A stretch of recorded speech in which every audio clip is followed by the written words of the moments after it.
This video is about the secrets of Venus. So a client has asked if I can draw out her points for Venus when things will be particularly active in her personal chart with Venus transits, Venus star points, and the retrograde period of Venus, which is happening this year in May and June. It just so happens that she is also having a Venus return to the natal position of Venus this year. So Venus has been really prominent in her heart, in her feelings, in her memories, and she's remembering her lifetimes on Venus. So if Venus is the ruler of your ascendant, you should be watching the daily movements of Venus anyways, because that will steer your life. If you're having a Venus return or a Venus retrograde period, those are very important periods in your life which mark your personal star points. So I'm going to show you a little book that I use to teach from in my 30 video series at Galactic where you can study your own chart with those 30 videos. But I'm bringing the camera and this video to this point right here. So every day on your birthday, or every year on your birthday, if you look up in the sky, you can make the Venus star points. Basically, if you look up on your birthday, those Venus star points will be there making the personal Venus star points for your chart. Now I'm going to teach you today how to figure out those star points anyways, but I want you to be able to realize that every year on your birthday, if you look up in the sky, your personal Venus star points will be there. Now Venus makes an interesting geometry in the sky. That is the Fibonacci sequence that makes plants grow. So the Earth's relationship with Venus is just like the Fibonacci numbers 5, 8, and 13. And this is all in my video online at galactic.net. But for the point of teaching how to find it in your chart today, I'm going to just say that she has a point where she kisses and passes between us, the earth and the sun, and makes her star point as she's dancing through space in her celestial song. And what's amazing is every time she does that, she shows us the exact same face of Venus. So when she's spinning, when she makes that star point, it's the exact same part of Venus that she shows us. We never ever get a different part of Venus, or like the backside of Venus, when she makes that star point. So that's a very interesting geometry that she does, and it is also the musical notes of a perfect fifth. So she's singing, she's making the musical notes, and she's growing all the plant life here on Earth. So this is what her geometry looks like and how she makes it. And this year, during her retrograde period in Gemini, she will produce another point. So what's interesting is you can figure out your personal points in your chart, and you do that with an ephemeris. First of all, you have to have a drawing of your chart. So whenever I do a drawing, I hand draw the chart.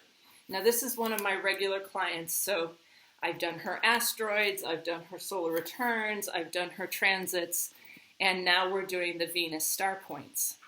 Why would you use Venus as a star point system? Not just because you love Venus, or you're from Venus, or you remember your lifetimes on Venus, but Venus always has beneficial effects, even when she's in a fall, a detriment, or a retrograde. So it's important to know what Venus is doing in your chart or the chart of your family members.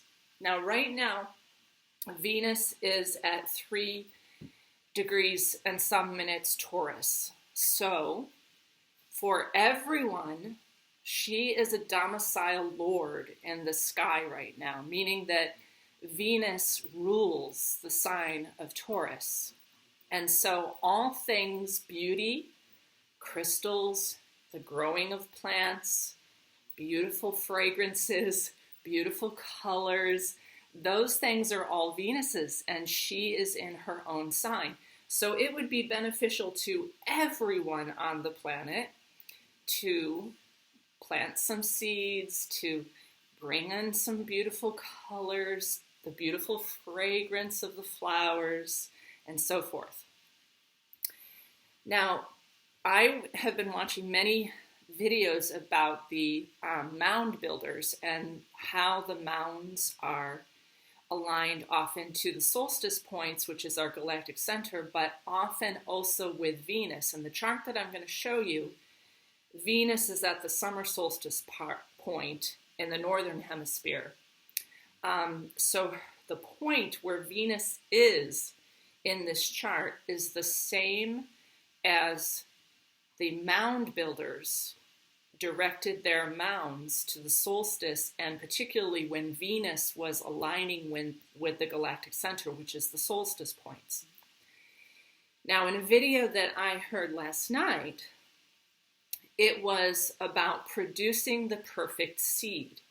So those temples, if you put your seeds all in those temples, which I plan to do, I'm going to take all of the seeds that I have saved and that I have ordered, and I'm going to bring all of those seeds up to our solstice temple, calendar 2 on Morgan Hill Road in Vermont, and I'm going to lay them all out. And apparently they have studied this, that those seeds become more potent and produce twice as much food as seeds that you just get from the catalog and put in the cupboard until it's time to plant. And in Vermont, it was a tradition to keep the seeds in your root cellar on the solstice. My tradition is on the solstice, I take up some seeds as an offering and put them so that the light from the galactic central sun shines down that column. And that's a way of producing fertility for the land.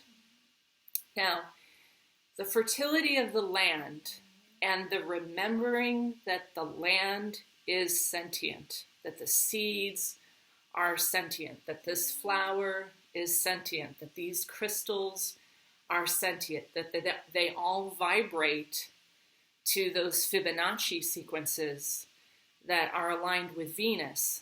So at this time of year, when Venus is in her own sign, Taurus, which is the rich fertility and fecundity of the earth, I would say this is a stellar year to put your seeds in a mound temple and do a little ceremony and activate those seeds and see if your yield is better.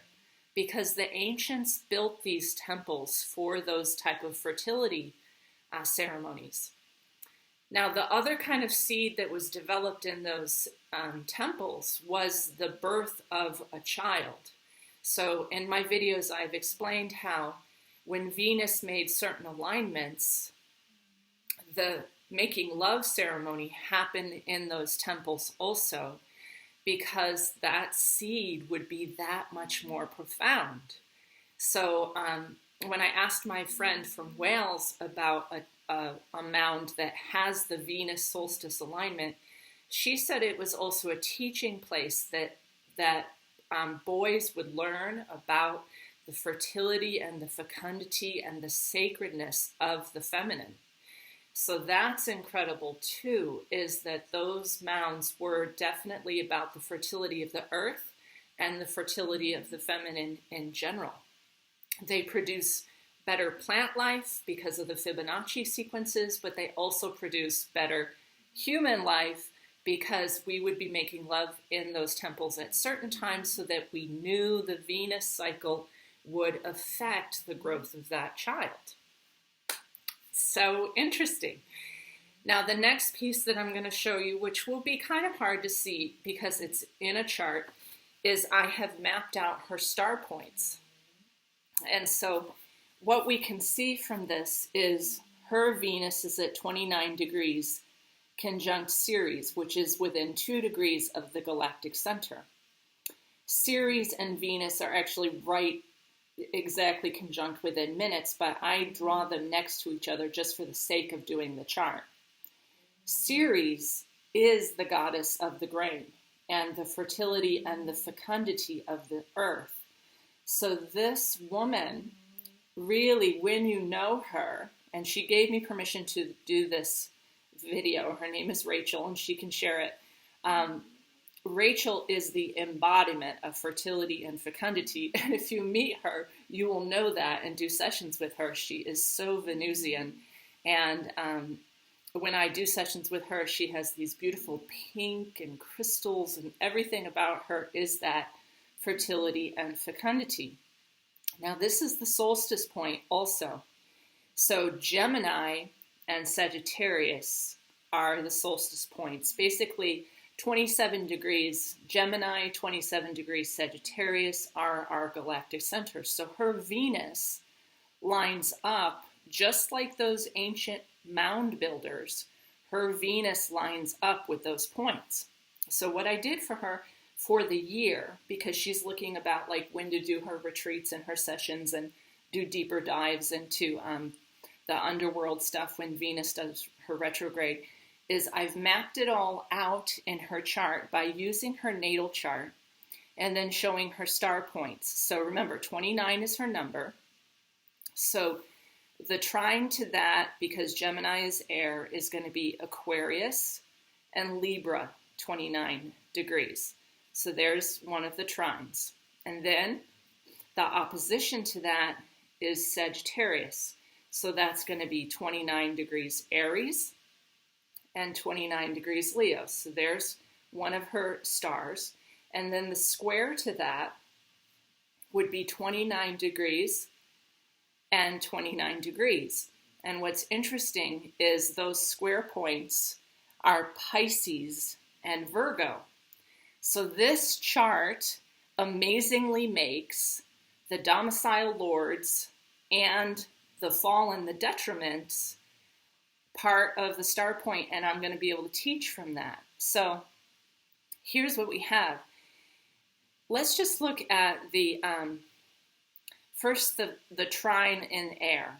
So Aquarius, Venus is just as happy as can be. You know, she loves to be eccentric and unusual and forward-thinking, visionary being.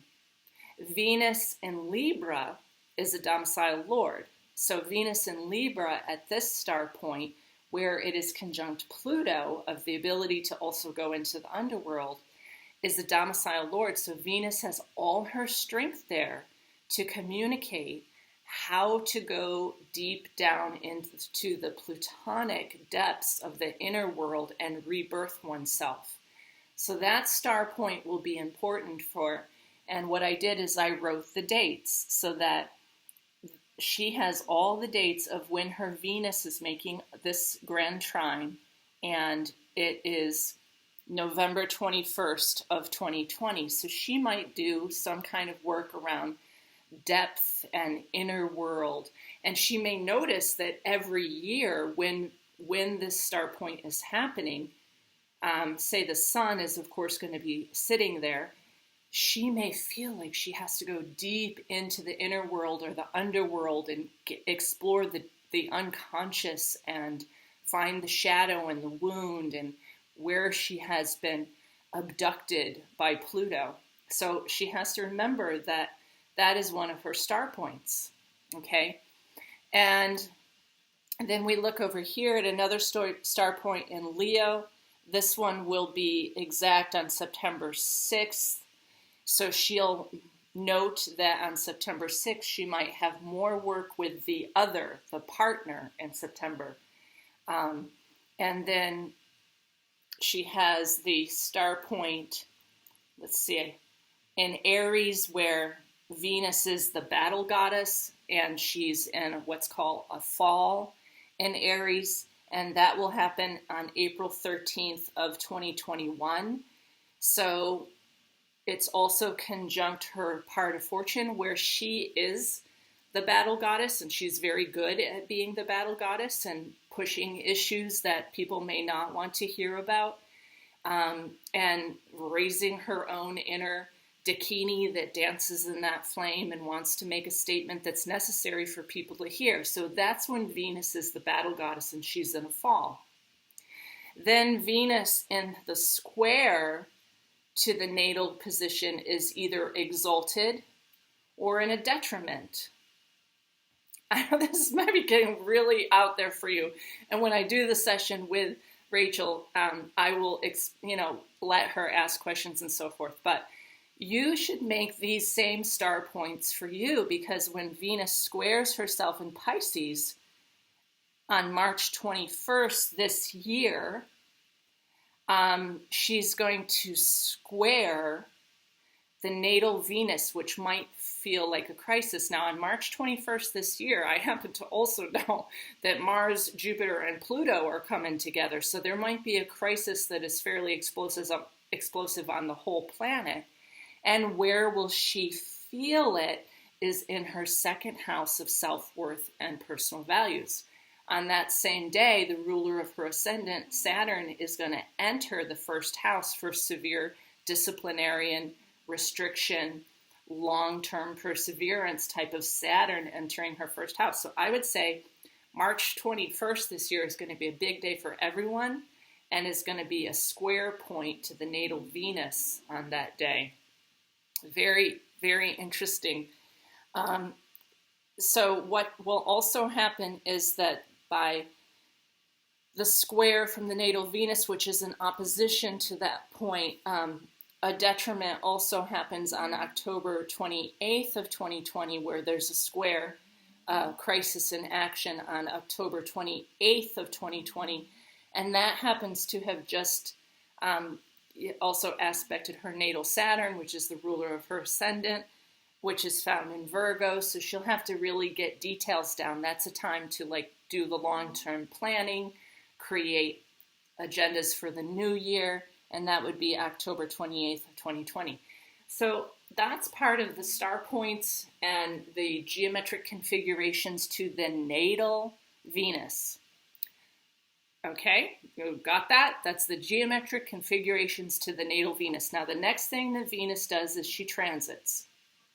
So she just transited this person's Athena, which caused her to want a session with me. So, just yesterday I had the same thing. The sun transited this person's asteroid Lilith, and she called and wanted a session around Lilith. So I said, well, yeah, because the sun just transited your natal Lilith. So the timing is always there. You just have to make it conscious. I always know when people are going to call me or ask for a session because I can see it in the chart. But here's Venus conjunct her Athena, and then the transiting Venus will go over her Chariklo, and then will hit her natal Chiron, and Chiron happens to be on the IC. So the IC is her ancestry origins, her familial line, the family's genealogy, and that is going to happen on March 22nd of 2020 at the same time that Saturn moves into her first house, and the square to her second house of personal self-worth is going to happen. Now, in this video, I'm not going to do interpretation of what that means, because this is a public video for a private reading that Rachel has allowed. But I can tell what it means, and if you're a good astrologer, the transits of Venus give you really potent days for something that's going to affect your life.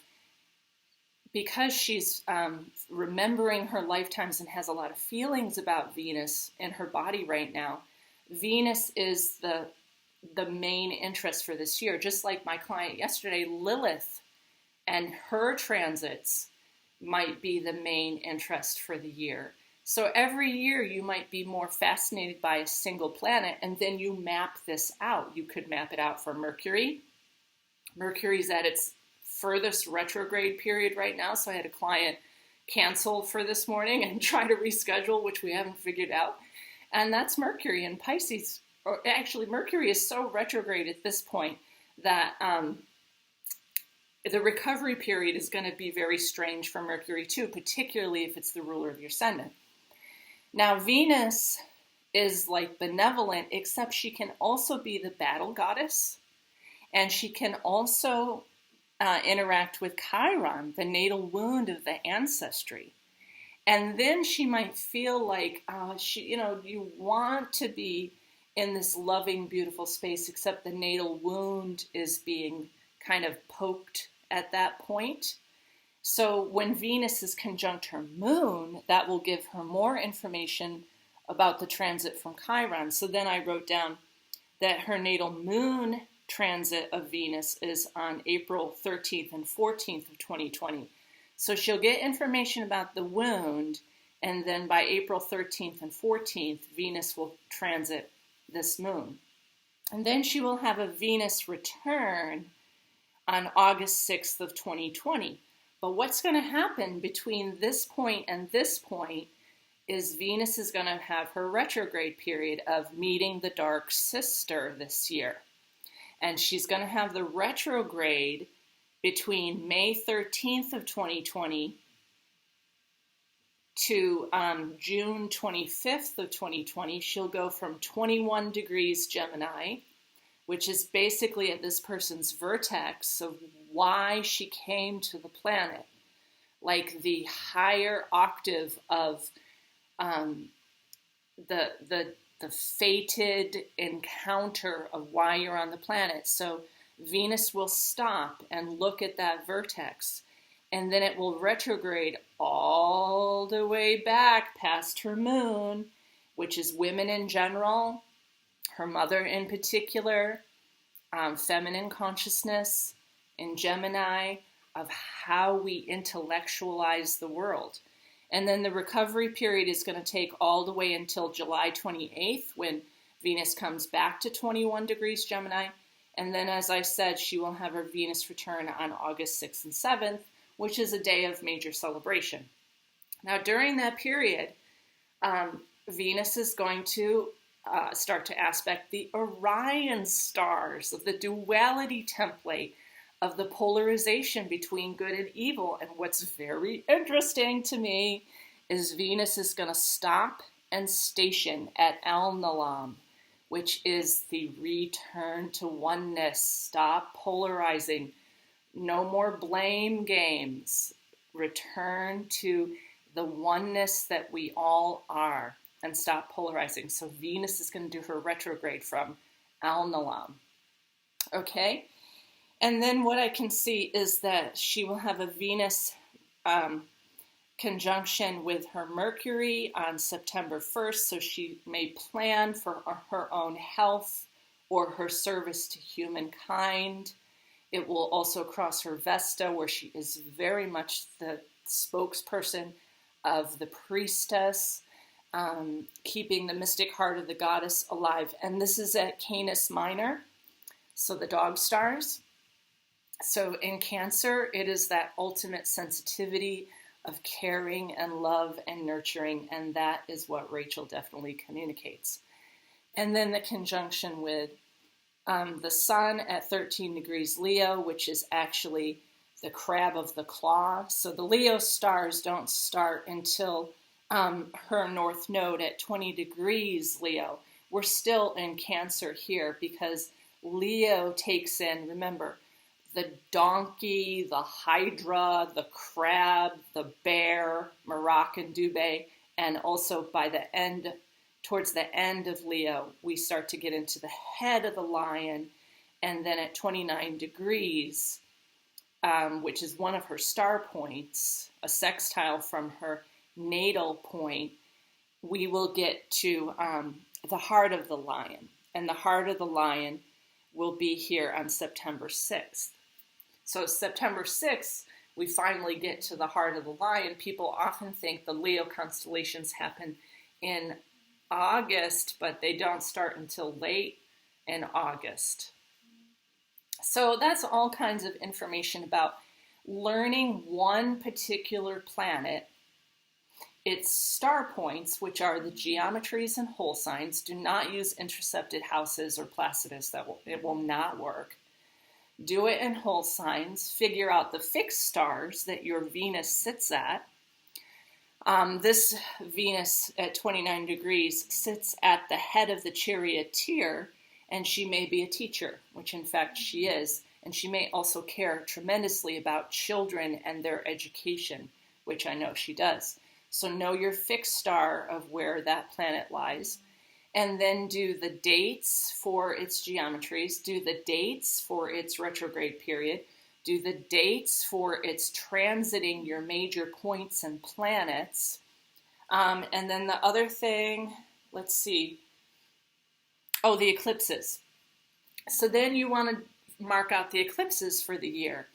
And I know that the lunar eclipse is going to happen right on her moon, which Venus will have transited, which she will start to get the information for here, get more information on April 13th, 14th, and then by November 30th of 2020, she's going to have massive information about her personal mother and women in general.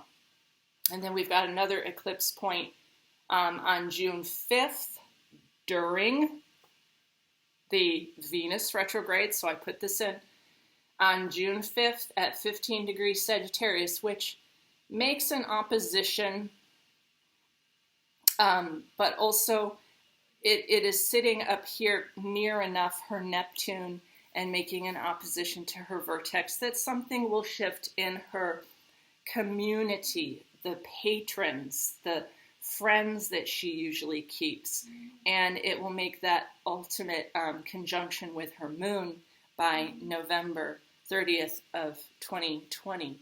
But the June 5th eclipse begins the nodal change from Capricorn and Cancer to Gemini and Sagittarius, which is very interesting because by the end of the year, on December 14th of 2020, it will be at 23 degrees Sagittarius, which will aspect her Neptune, her vertex, smack on. Anything within a 3-degree orb is really profound changes for her.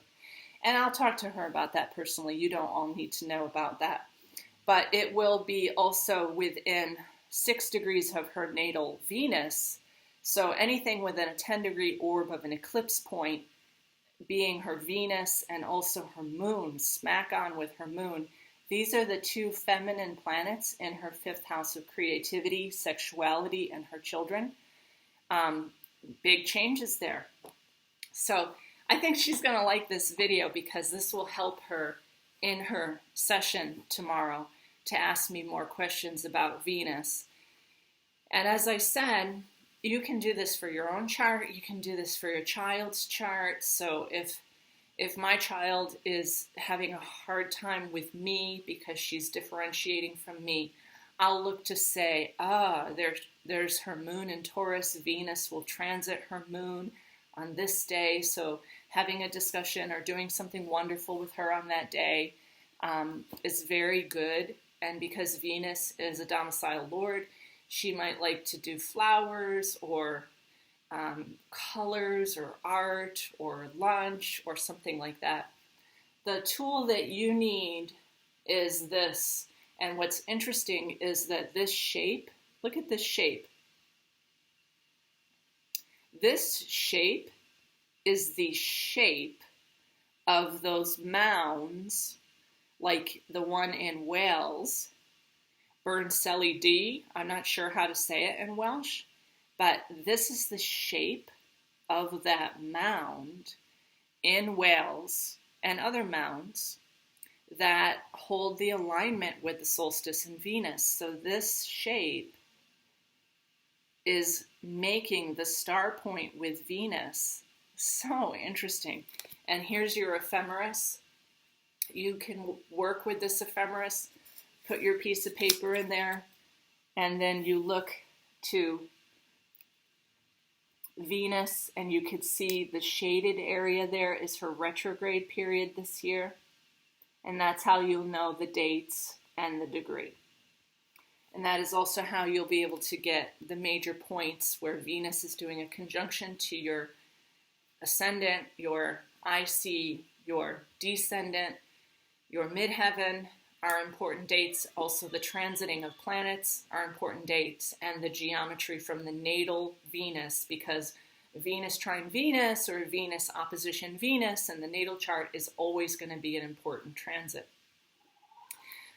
This year, with Venus stationing to look deep down into the underworld at Al-Nalam, at the star Al-Nalam, I think is going to be a major turning point for humanity, for us to stop polarizing. Remember, look at my blog at galacticshamanastrologers.net. Right now we have all the masculine planets coming together with Mars, Jupiter, Pluto, and Saturn will all be within 10 degrees. We have this massive grouping of masculine planets, and then we have the feminine planet doing her retrograde period of return it to oneness. And the returning it to oneness, in terms of polarization that I see right now, is fear, love. And what I see is the fear and the love don't need to be polarized into don't be afraid and only do love. What I see is the center point between that is honor the embodiment that you are a human and that some things are scary to a human. Honor that embodiment. Befriend and dance with your fear, because often the fear that you have leads to a greater gift, okay? And the love. You don't have to polarize to love and light. You naturally are that. So we don't necessarily need to promote all the time, oh, please just be love and be light. Because when you promote that, that's a polarization, and that's the moment that you are not that, because you have polarized to that. Because spirit is all things. Spirit is this, spirit is that. And to say only be love and light is to negate the other part of you, which is Venus in the underworld, meeting her dark sister, which is very terrifying for her. And you can watch my other videos about how 7 layers through the 7 gates, she's stripped of everything. And it is possible, folks, we could be stripped of everything to get back to that oneness, which is Al-Nalam during that period. Gemini rules communication. The internet could be down. Just saying, I've discussed this with Galactic Shaman astrologers. And for me, I'm not afraid, nor am I promoting love. To me, whatever happens, whatever is perfect. And since Venus is the one who's conducting it, it will bring us back to potentially telepathy and real heart-centered communication and love without the polarization that happens on the internet. Okay, my dears, love you all.